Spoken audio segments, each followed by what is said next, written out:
Hey guys, it's Fox here with another video, and welcome back to The Legend of Zelda Majora's Mask. In the last episode, we got ourselves another bottle from the very nice beavers up at the Waterfall Rapids, and we also did some doggy racing. Hooray! Anyway, as I was saying about that bottle, something I want to point out is that in most typical Zelda games, you only get 4 bottles, so this would be the maximum amount of bottles we got, but as you can see, there are actually 2 extra slots, so because this game is so special, we can have up to 6 bottles, so how very nice is that? So, anyway, I'm gonna go ahead and slow down time, because, well, basically, I've had to redo a whole bunch of stuff a lot of times. In fact, just a couple of events in this episode I've had to redo several times because I just failed at them, and I don't want to get into too many details, but it's just been kind of stressful before this episode. We'll just say that. But I'm good now, so no need to worry. And yeah, so it's the night of the final day, and instead of heading to Great Bay, since I know for a fact I won't be able to complete it in the night of freaking, 12 hours left before the world ends. We're going to go in the complete opposite direction here at Ikana Canyon. And there's, well, maybe if I can jump over with my horse. There's a pretty cool side quest here that's actually has a really cool unintentional kill. A really cool prize, and actually one of my favorite items in the game. Now, something I want to point out, I don't believe I've done this before, is that if you get hit by one of these things, I'll just kind of let one hit me, there we go. So, see, we start glowing blue, which means that we're jinxed. And jinxing is a curse, which doesn't let you use your sword. So, as you can see, when you try to use your sword, that dialogue pops up, and you can do everything else, you can use items, but you can't use your sword. That also applies with I believe it applies with other forms, and you just can't use your B attack. So anyway, we got this giant stall child here just kind of sleeping there. Don't know what he's doing, but we're gonna go ahead and wake him up. Now, I made the mistake of accidentally waking him up while being jinxed. That's a terrible idea, and you'll find out why fairly soon. So make sure that your jinx is over. Just wait for this. I might as well restore my health while we're waiting. There we go. By the way, you can, later in the game, we can learn a certain song that can cure a curse, such as Jinx, and I'll be sure to note that once we get there. So there we go, we're done, and so now we're going to play the Sonata of Awakening, because the song has awakening in the name, so you can only assume it awakens stuff, not just temples from swamps. And so this guy runs out. Now, we need to equip our bunny hood. Well, technically we don't have to, but it's going to make it a lot easier if you have your bunny hood on like I do. Basically what we need to do is catch up to him and attack him with our sword. Now he's going to be summoning these stall children that are blocking with fire, so you need to be quick in defeating them, and also quick in running, so that way you can chase after him. And I think we'll have him here. Ah, dang it. Okay, just take care of these guys. This time we have it. Now, once you attack him once, there we go, as you can see, you don't need to worry about racing him anymore, because just this entire course becomes a battlefield. So, just attack him with a gilded sword. It's not going to take too much time. You can just spin attacks like I just did.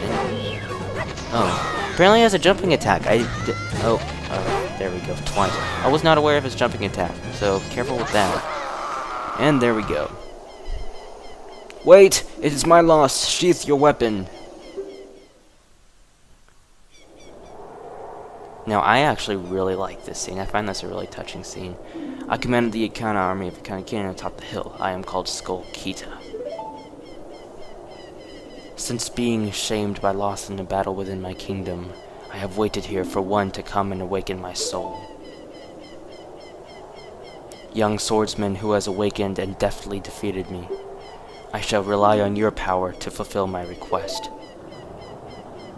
I ask you to take my soul, which rests in the fiercely burning flame, and convey my words to my men, who, even in death, remain loyal to me. Tell them the war has ended. Then I shall be able to drift quietly into sleep. Captain, sir? May I take my leave, sir?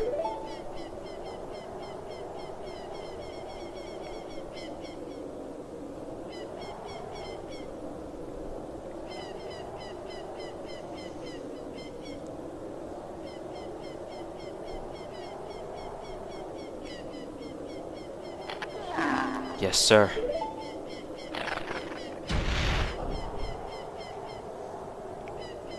I've just always thought that was a really cool scene, and like, just kind of sad actually. I mean, like the fact that, you know, you got this guy who you know, he's a leader, and his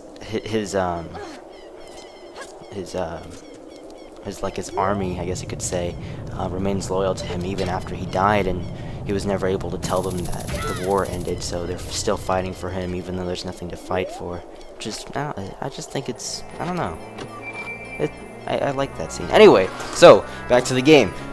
So we want to hook shot over here to this chest, and we get the captain's hat, which is a mask. The ghost of 100 soldiers, well, whatever. Basically what this is, it doesn't disguise you as Skull Kida, but it gives you his authority. So people aren't, I mean, well, by people I mean stall children. They're not going to call you Skull Kid or anything. They're just going to call you Captain because they see that and it resembles their higher power, their leader. So with this, we can actually talk to these people, stall children. Well, maybe we can talk to them. There we go. Huh? Oh, Captain. Excuse me, sir. Yeah, so he's just kind of sitting there. So, yeah, it's kind of cool. Now, over here, you see that there are these 3 stall children circling this grave. There are also 2 other graves here in the graveyard. There's one there.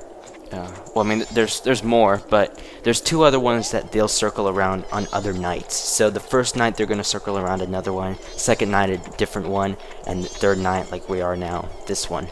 And there's something different below each one. So we're going to go ahead and tell them to open this one up and see what's under here. So just talk to any of them. Huh? Ah, Captain, sir. Excuse me, sir. Everyone, give the captain your attention. We haven't seen you in some time, Captain, sir. As per your order, sir, we've been guarding these graves closely. We have all been expecting your next order, sir. So, why don't you open the grave for me? Open it? Yes, sir. Everyone, follow me. So they just bash it down with their bare fists and then just jump down. I don't know. Anyway, so this particular one leads to this massive room, which is kind of interesting. This, as much as I don't like speeding things up, this is the part I'm going to speed up just because it's very tedious work, but I'm going to explain what's going on first. You? Who are you? I can't see because it's too bright. You're not a ghost, are you? A fairy? Oh, it was the fairy's light. In that case, it's just perfect. I came looking for the royal family's treasure, but my torch has gone out. I'm sorry, but could you walk in front of me and light the way? Please? Yeah, whatever. You will? In that case, I'll use your light as I walk. Just lead me to the place where you think the treasure is buried. I'll even split the treasure with you. I'm counting on you now.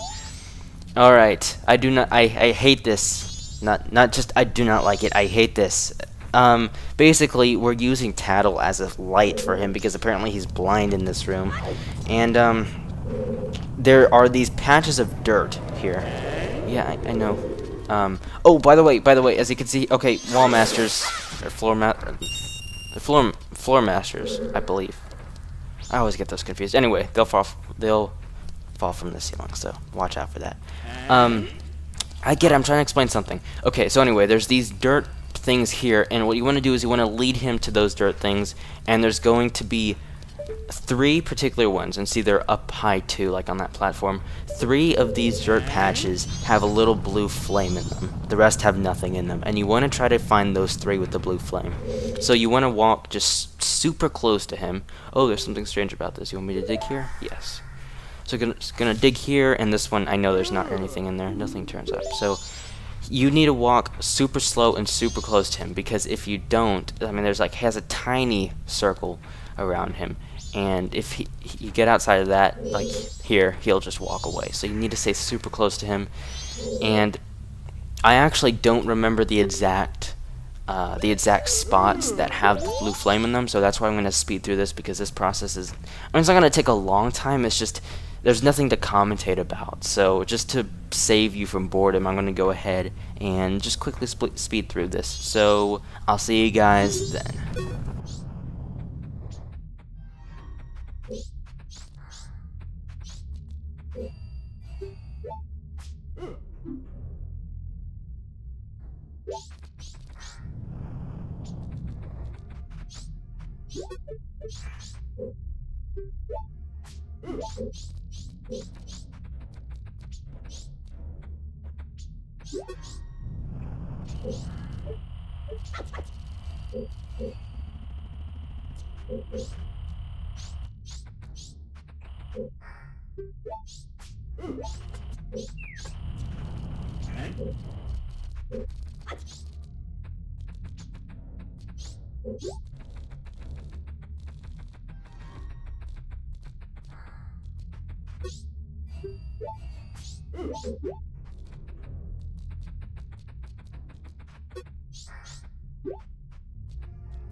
Alright, so this is the one with the final flame, and once you find all 3 flames, you're going to go to the center and spawn a big Poe.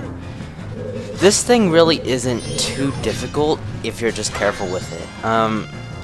It's meant to be, you know, kind of like a boss of this, I guess you could call it a dungeon. Again, it's not too difficult. That swirling attack, he is invulnerable during that attack, so make sure you don't try to attack him with that. I mean, it's completely worthless. Just use your shield, and when you hear that noise of him spawning, just circle around and try to look for him.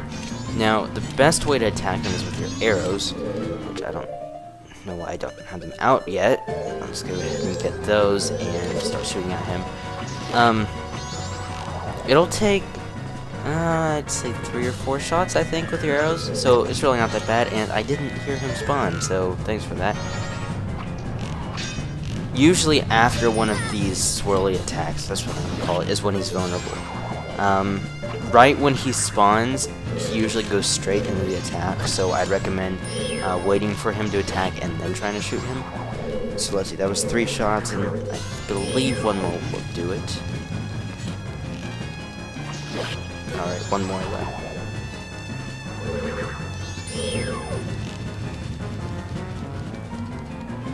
There we go. So 5 shots with your bow. Not much. If you put fire arrows on, I'd say it'll probably be about 3 shots. So it's really not that bad. Now this thing right here, you can actually, I mean, it looks like a soul. Technically it's just called a big Poe, which is the same name of the enemy, but we can sell this at the Curiosity Shop, which is actually what we're going to go do right now before we go ahead and close this episode off.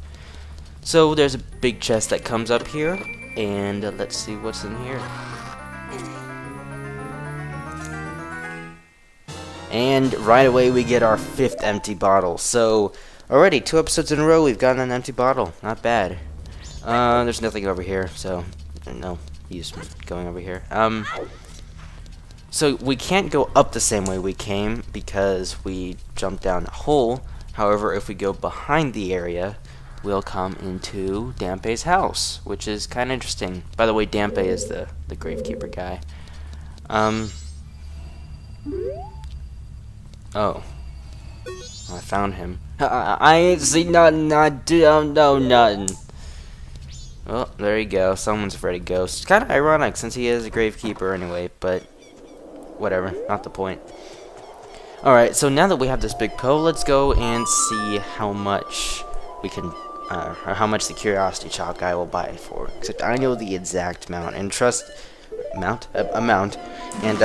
me, it's worth getting the big Poe. I mean, at this point, you'll have 4 or 5 bottles. There's no reason not to get that big Poe. It is totally worth it. Alright, so let's head to West Clocktown, and it's actually perfect because he just opened up at 10 o'clock, so we don't need to do any waiting.